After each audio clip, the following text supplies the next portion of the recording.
What if I told you a 60-year-old millionaire widow got pregnant, and the father was a professional con artist who disappeared the moment he found out?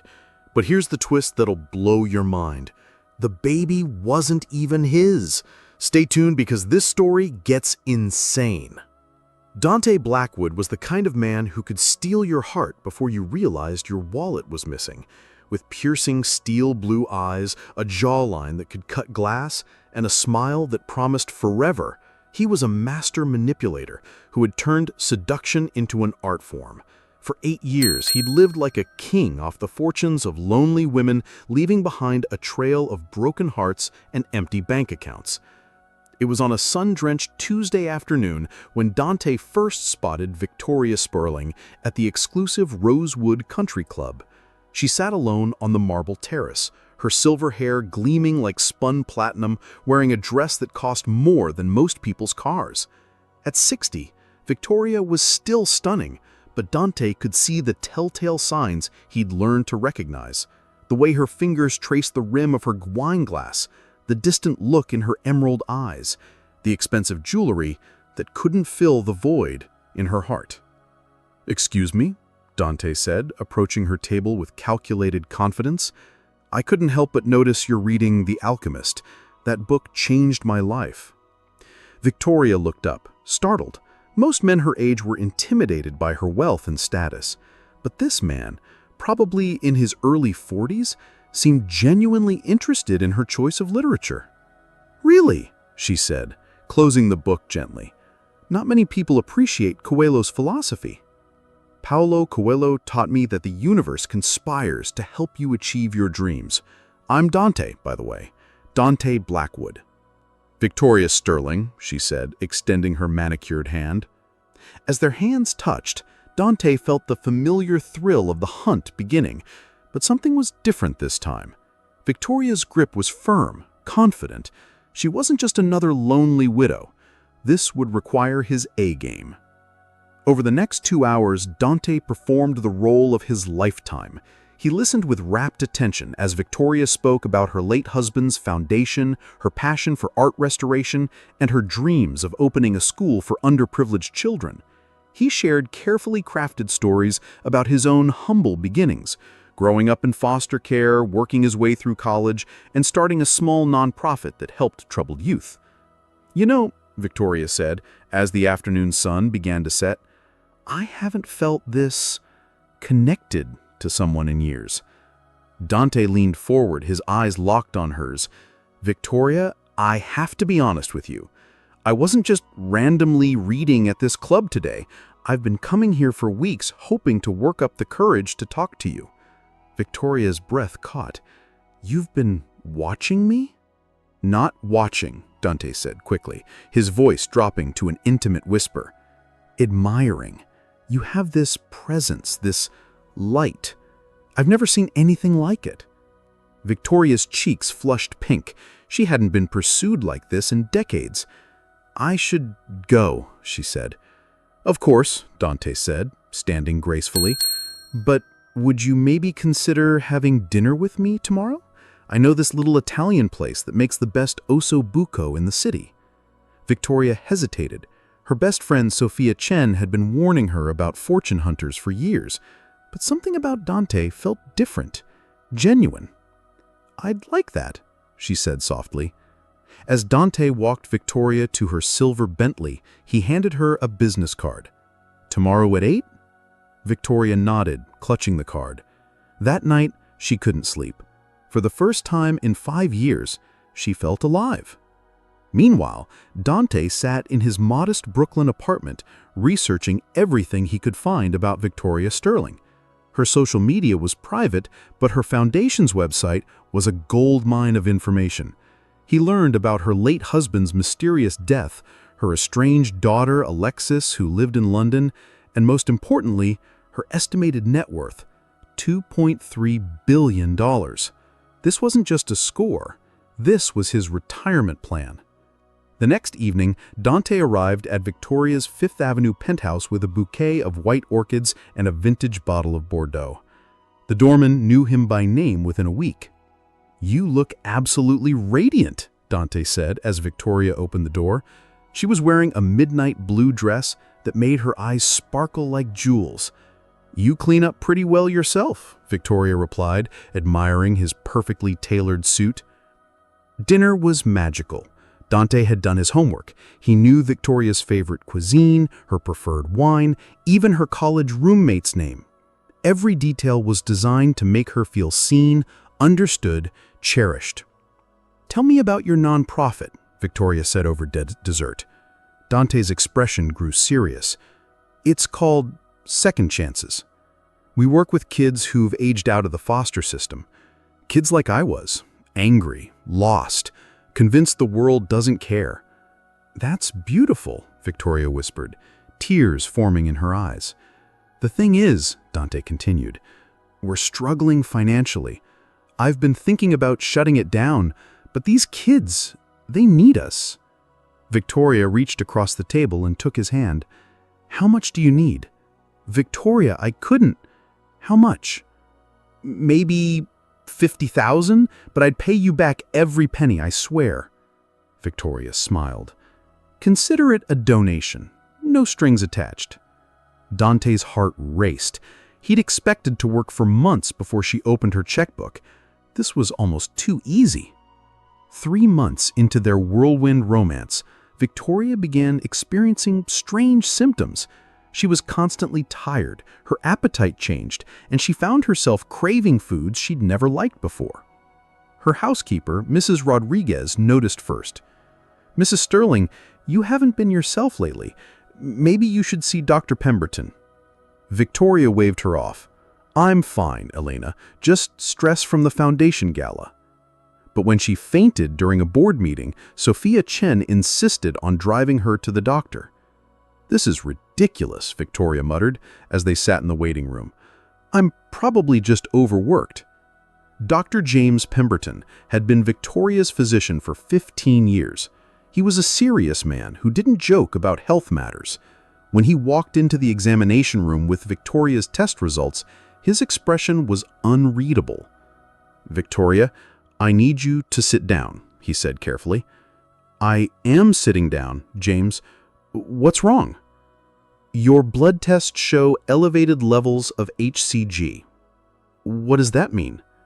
Dr. Pemberton took a deep breath. "It means you're pregnant." The room fell silent. Victoria stared at him as if he'd spoken in a foreign language. "That's impossible," she whispered. "I'm 60 years old. I went through menopause 8 years ago." "I know how this sounds, but the tests don't lie. You're approximately 10 weeks along." Victoria's hands began to shake. "But how?" "Medically speaking, this is extraordinary. We'll need to run more tests, but Victoria, you're going to have a baby." When Victoria told Dante the news, his reaction was Oscar-worthy. His eyes widened in shock, then filled with what appeared to be pure joy. "A baby?" he whispered, pulling her into his arms. "Victoria, this is a miracle." But behind his loving facade, Dante's mind was racing. A baby complicated everything. It meant long-term commitment, public scrutiny, and DNA tests. He needed to adjust his timeline. "Are you happy?" Victoria asked, searching his face. "Happy? I'm ecstatic. We're going to be parents, Victoria. I've never wanted anything more." That night, as Victoria slept peacefully beside him, Dante made a decision. He would accelerate his plan, get access to her accounts, transfer what he could, and disappear before the baby was born. He'd done it before. He could do it again. News of Victoria Sterling's pregnancy broke like a tsunami. Within hours, her penthouse was surrounded by reporters and photographers. "Miracle at 60!" screamed the headlines. "Billionaire widow expecting baby with mystery man." Dante found himself thrust into the spotlight alongside Victoria. He played the role of devoted father-to-be perfectly, giving interviews about their fairy tale love story and how the pregnancy had completed their family. But the media attention brought unwanted scrutiny.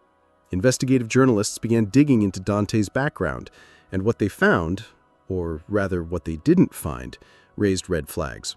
Marcus Webb, a veteran reporter for the New York Tribune, had covered dozens of high-profile cons. Something about Dante Blackwood's story didn't add up. There's no record of this non-profit he claims to run. No IRS filings, no registered address, nothing.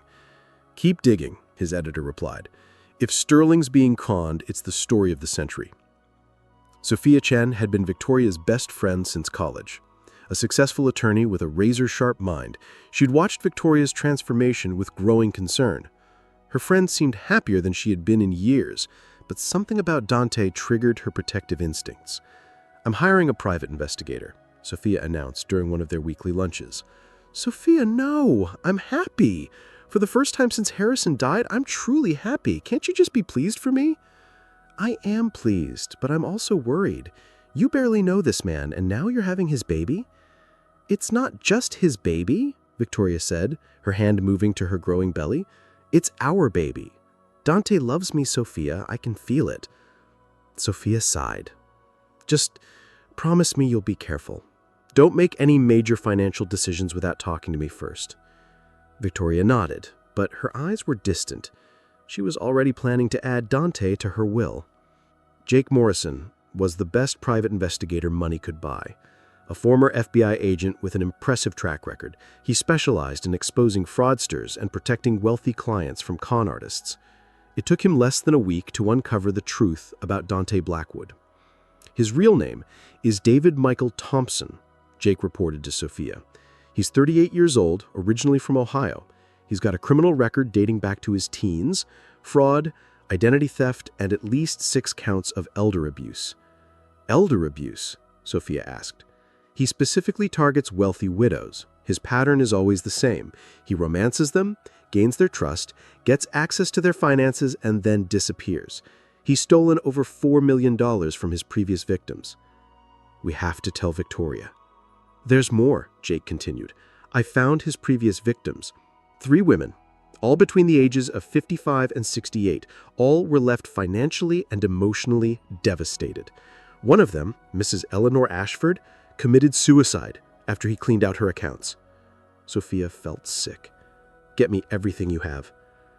The evidence was overwhelming. Bank records showing large transfers from their victims' accounts, photos of Dante with other women using different names, police reports from 3 different states. Sophia spread it all out on Victoria's dining room table like a prosecutor presenting a case. "Victoria, you need to see this," Sophia said, her voice heavy with sadness. Victoria studied the documents, her face growing paler with each page. "This can't be right. Dante wouldn't. He loves me." "Look at the dates, Victoria. Look at the amounts. He's done this before, multiple times." Victoria's hand shook as she held up a photo of Dante with a gray-haired woman in Florida. "Who is this?" "Margaret Whitmore. He took her for $800,000 2 years ago. She's still living in a nursing home because she can't afford her own apartment anymore." The room fell silent, except for the sound of Victoria's quiet sobs. Victoria waited until Dante returned from his supposed business meeting, which she now knew was probably a scouting trip to find his next victim. He walked into the penthouse with his usual confident smile, but it faltered when he saw her expression. "Darling, what's wrong?" he asked, his voice dripping with false concern.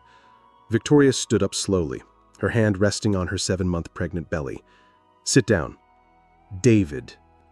Dante's face went white. "What did you call me?" "David Michael Thompson, born July 15, 1985, in Columbus, Ohio. Convicted of fraud in 2018, 2020, and 2022. Should I continue?" For a moment, Dante's mask slipped completely. Gone was the loving partner, replaced by a cold, calculating predator. "So you figured it out," he said, his voice flat. "Congratulations, Victoria. You're smarter than the others." "The others?" Victoria's voice broke. "How many women have you destroyed?" "I don't keep count. But don't act like you're some innocent victim. You wanted to believe in the fantasy. I just gave you what you paid for." "Get out," Victoria whispered. "I don't think so," Dante said, his demeanor shifting to something darker. "You see, I've been doing some research of my own. Did you know that your husband's plane crash wasn't an accident?" Victoria's blood ran cold. "What are you talking about?" Harrison Sterling had a lot of enemies. Industrial espionage, corporate sabotage, he was into some very shady business dealings, the kind that get people killed. You're lying. Am I? Because I have evidence that suggests otherwise. The kind of evidence that could destroy his reputation and your precious foundation. The kind of evidence that could land you in prison as an accessory. Victoria realized she was trapped. Even if Harrison's death was suspicious, she'd had nothing to do with it. But Dante clearly had fabricated evidence that could ruin her life. What Victoria didn't know was that Dante had been planning this moment for months. He'd been secretly recording their conversations, gathering personal information, and preparing for the day she discovered his true identity. "Here's what's going to happen," Dante said, pulling out his phone. "You're going to transfer $5 million to this account. Then I'm going to disappear, and you'll never see me again. And if I don't, then the world learns the truth about Harrison Sterling. Your foundation crumbles, your reputation is destroyed, and you spend the rest of your life in prison." Victoria's mind raced. She could call the police, but would they believe her over his fabricated evidence? She could pay him, but what would stop him from coming back for more? "I need proof," she said. "Show me what you have on Harrison." Dante smiled coldly and opened his laptop. But what he showed her changed everything. The documents weren't about Harrison at all. They were medical records, DNA tests, paternity results. "Surprise, Victoria," Dante said.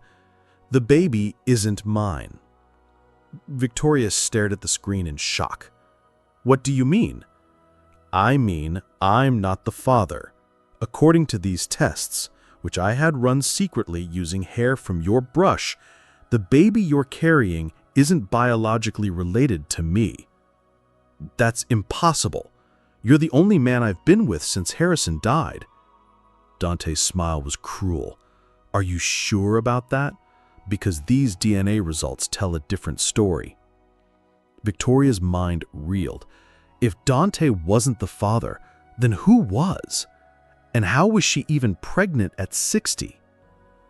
"I don't understand," she whispered. "Neither do I, but here's what I think happened," Dante said, leaning back in his chair. "Your husband's plane crash wasn't an accident. He was murdered. But before he died, he arranged for something very special to be preserved." Victoria's eyes widened in horror. "No!" "Frozen genetic material, stored in a private facility. Someone with access to your medical records, someone who knew about your IVF treatments years ago, someone who could perform the procedure without you knowing. You're insane." "Am I? Think about it, Victoria. The mysterious pregnancy, the timing, the fact that you've been seeing Dr. Pemberton for regular checkups. How hard would it be for someone to slip you a sedative and perform an implantation procedure?" The next morning, Victoria confronted Dr. Pemberton in his office. The usually composed physician looked haggard, as if he hadn't slept in days. "James, I need to ask you something, and I need you to tell me the truth." Dr. Pemberton's hands trembled as he set down his coffee cup. "Victoria, Did you artificially inseminate me without my knowledge?" The silence stretched between them like a chasm. Finally, Dr. Pemberton's shoulders slumped in defeat. "How did you find out?" Victoria felt the world tilt. "Oh my God, you did it. You actually did it." "Harrison asked me to, before he died. He came to me with a proposal. If anything ever happened to him, I was to use the genetic material he'd preserved to give you the child you'd always wanted." "Without my consent?" "He said you'd never agree to it willingly. You'd think it was too strange, too risky, but he knew how much you wanted children. He knew how much you regretted not having them when you were younger." Victoria sank into a chair. "So the baby, it's Harrison's?" "Genetically, yes. But Victoria, I need you to understand. Harrison was dying. He'd been diagnosed with terminal cancer. The plane crash, it wasn't an accident, but it wasn't murder either. He planned it.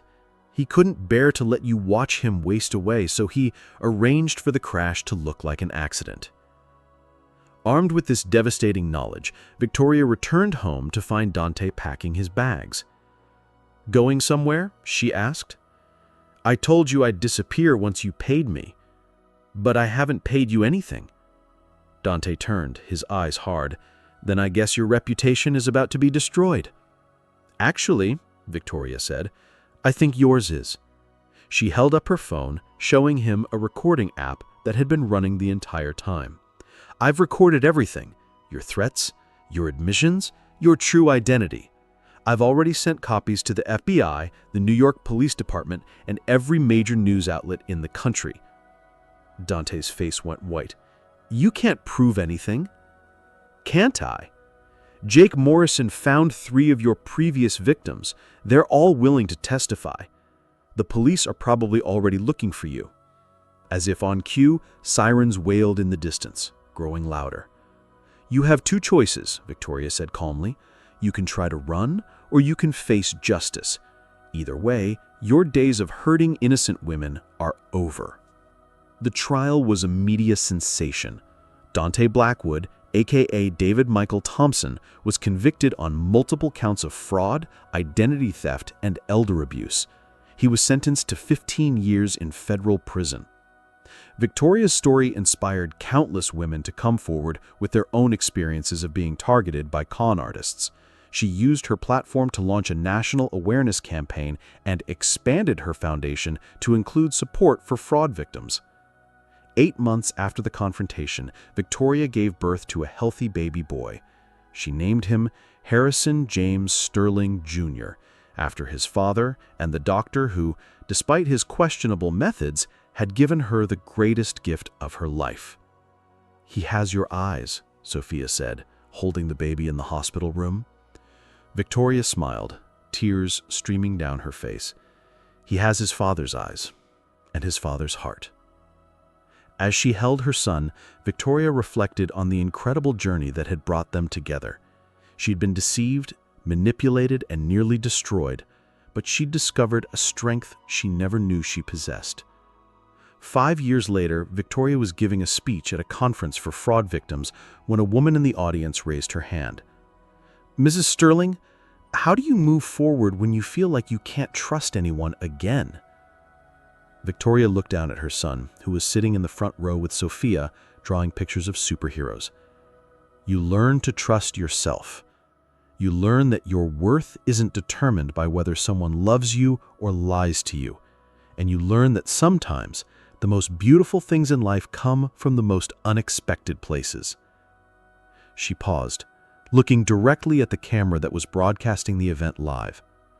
"I was conned by a professional predator. I was violated by a trusted physician. I was used, manipulated, and nearly destroyed. But I'm still here. I'm still fighting. And I'm raising a son who will grow up knowing that love isn't about possession or control. It's about choice, respect, and truth."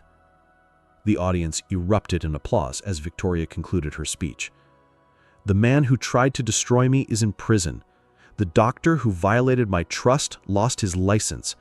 But I got the greatest gift of all.